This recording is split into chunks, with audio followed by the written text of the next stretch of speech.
Les forces spéciales des États-Unis, communément appelées les bérets verts, comptent parmi les opérateurs les plus qualifiés dont disposent les opérations spéciales américaines. Ils apprennent une seconde langue et possèdent une connaissance approfondie des systèmes d'armes du monde entier. Ils peuvent aussi se maintenir et agir de façon autonome en territoire étranger. Pendant des mois, ces opérateurs montrent autant d'intelligence que de force. Tout le monde sait qu'ils sont réputés pour leurs compétences et leur professionnalisme en guerre moderne.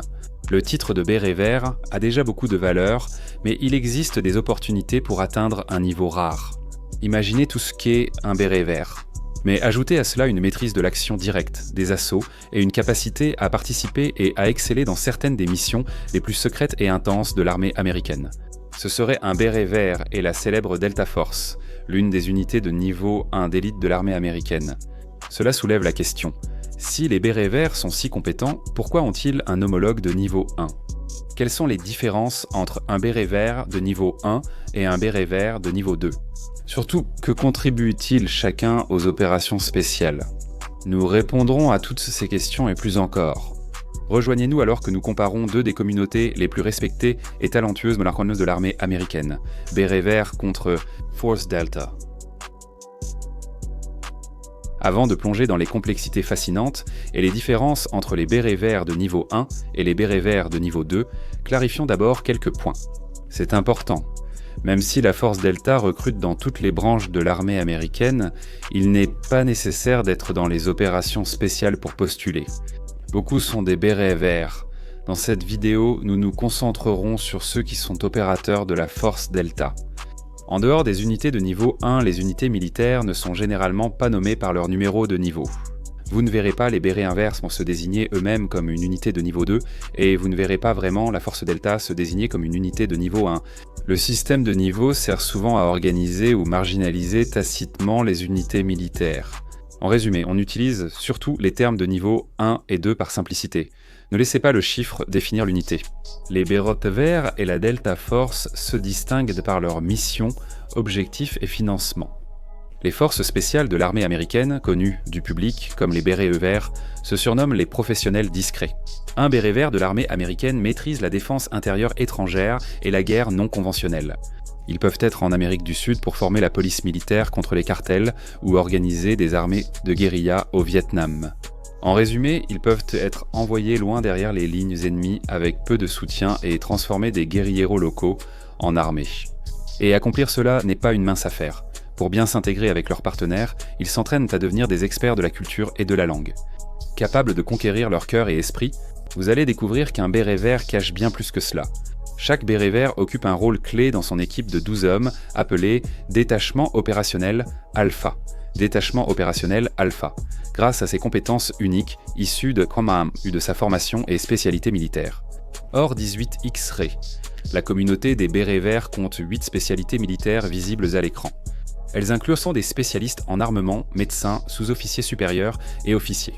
Bien qu'il y ait des domaines de spécialisation pour ces spécialités, chaque béret vert suit une formation croisée afin d'être aussi polyvalent que possible. Si vous voulez en savoir plus sur ces spécialités en détail, restez jusqu'à la fin de la vidéo. Les bérets verts sont uniques car ils interviennent durant les 3 phases du continuum opérationnel: paix, conflit et guerre. Cela leur permet d'agir là où personne ne s'y attendrait. Ils pourraient empêcher qu'un événement n'éclate, atténuer une autre situation à l'autre bout du monde ou s'engager activement dans un conflit ailleurs. Les bérets verts ont de nombreuses responsabilités et remplissent cette mission. Guerre non conventionnelle, défense intérieure étrangère, action directe, reconnaissance spéciale, lutte antiterroriste, contre-prolifération et opération d'information. Les bérets verts de niveau 1 servent comme opérateurs de la Delta Force, agissant discrètement puisque le département de la défense évoque rarement cette unité très secrète et ses actions. Les opérateurs de la Delta Force réalisent des missions complexes et secrètes, comme le sauvetage d'otages, la lutte antiterroriste, l'action directe, la reconnaissance spéciale, la capture de cibles importantes et le démantèlement de cellules terroristes. Mais ce n'est que la partie visible, car ils servent aussi à de nombreuses autres missions uniques et risquées. Ils maîtrisent diverses compétences, comme le combat rapproché, l'action directe, le combat à main nue et le tir de précision avancé, leur permettant de faire face à toute situation. Les opérateurs de la Delta Force ont mené de nombreuses missions majeures, dont la capture de Saddam Hussein, l'évacuation du personnel de l'ambassade à Benghazi en 2012 et l'arrestation d'El Chapo. Les bérets verts de niveau 1 n'opèrent pas dans des détachements opérationnels alpha de 12 hommes, mais dans d'autres unités. La Delta Force compte, entre autres, 4 escadrons d'assaut, Alpha, Bravo, Charlie et Delta. Chacun de ces escadrons possède 2 groupes d'assaut d'action directe, composés de tireurs, ainsi qu'un groupe de reconnaissance et de surveillance, qui comprend des tireurs et des snipers. La structure s'inspire du Special Air Service britannique. Comme vous pouvez le voir, les bérets verts de niveau 1 et ceux de niveau 2 utilisent leurs compétences différemment. Parce que les unités de bérets verts de niveau 2 ont tendance à se concentrer davantage sur des opérations soutenues axées sur la défense intérieure étrangère et la guerre non conventionnelle. Ils agissent généralement dans une zone précise avec une mission moins orientée vers le combat. Les bérets verts de niveau 1 participent activement aux actions directes et assauts, pouvant être déployés partout dans le monde à tout moment. Cela ne signifie pas que les bérets verts de niveau 2 ne savent pas tirer, bien au contraire. Chaque béret vert est formé pour opérer derrière les lignes ennemies ou en territoire étranger. Ils doivent posséder des compétences en tir de précision et avoir les connaissances requises pour utiliser toute une gamme de systèmes d'armes qui existent. Si on devait résumer à une seule chose, on pourrait dire ça. La principale différence entre un béret vert de niveau 1 et de niveau 2, c'est l'expérience. Réfléchis-y. Un béret vert suit un parcours rigoureux de 2 ans et s'entraîne et se déploie constamment tout au long de sa carrière. La Delta Force recrute surtout des bérets verts expérimentés pour leur sélection. La plupart, sinon tous, des bérets verts au sein de l'unité ont plusieurs déploiements à leur actif et des années d'expérience à opérer dans cette fonction. Ils se sont illustrés en tant que bérets verts et ont été sélectionnés personnellement en fonction de leurs qualités individuelles, de leurs compétences en leadership et de leur capacité à se démarquer parmi leurs pairs. Cela ne signifie pas que les bérets verts de niveau 2 ne sont pas aussi expérimentés. Il y en a beaucoup parmi eux qui accomplissent leur service sans aucun intérêt pour la Delta Force et qui restent malgré tout les meilleurs des meilleurs. Alors, cela étant dit, comment devient-on béret vert de niveau 1 ? Il faut d'abord être béret vert de niveau 2, ce qui pourrait vous surprendre. Comme nous l'avons dit, devenir un béret vert exige de suivre un parcours de formation difficile et ardu qui dure environ 2 ans. Après l'entraînement de base, la formation avancée et l'école aéroportée, les candidats font suivre pendant la préparation puis la sélection des forces spéciales. Appelée SVAS, c'est une épreuve de 4 semaines, servant de filtre pour déterminer qui veut vraiment être là. Après cela, ils passent au cours de qualification des forces spéciales Special Carmesaraesi, connu sous le nom de Q-Course, où ils reçoivent l'essentiel de leur formation pour devenir un béret vert.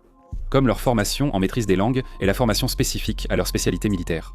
Le temps nécessaire pour terminer le Q-Course varie ici, car cela dépend vraiment de la spécialité militaire du candidat. Ensuite, ils portent le béret vert, poursuivent leur formation et excellent comme soldats des forces spéciales. S'ils ont prouvé qu'ils sont des candidats appropriés, ils peuvent postuler ou être sélectionnés pour tenter la sélection de la Delta Force. La sélection de la Delta Force est réputée pour ses épreuves ardues de navigation terrestre et de marche avec sac à dos, allant de parcours de navigation de 18 miles à une marche de 40 miles avec sac à dos. Les candidats qui se sont déjà distingués doivent maintenant le refaire à un niveau qu'ils n'ont jamais atteint auparavant. Mais il ne s'agit pas que de leurs conditions physiques, ils doivent aussi prouver leur aptitude mentale au travail exigeant d'opérateurs de niveau 1. Ils passent un examen rigoureux devant un comité de psychologues, d'instructeurs et du commandant de la Delta Force avec questions, tests et évaluations. Les chances de réussir la sélection sont minces, car le taux d'échec est connu pour dépasser les 90%, et cela veut vraiment dire quelque chose car nous ne saurions trop insister là-dessus. La plupart des candidats sont des opérateurs spéciaux qui ont déjà fait leurs preuves lors de la sélection et au combat. S'ils sont choisis, ils suivent ensuite une formation d'opérateur de 6 mois. Ils y apprennent les bases pour devenir opérateur de niveau 1 dans la Delta Force. On dit que l'opérateur technique de la cellule comporte 6 modules de formation.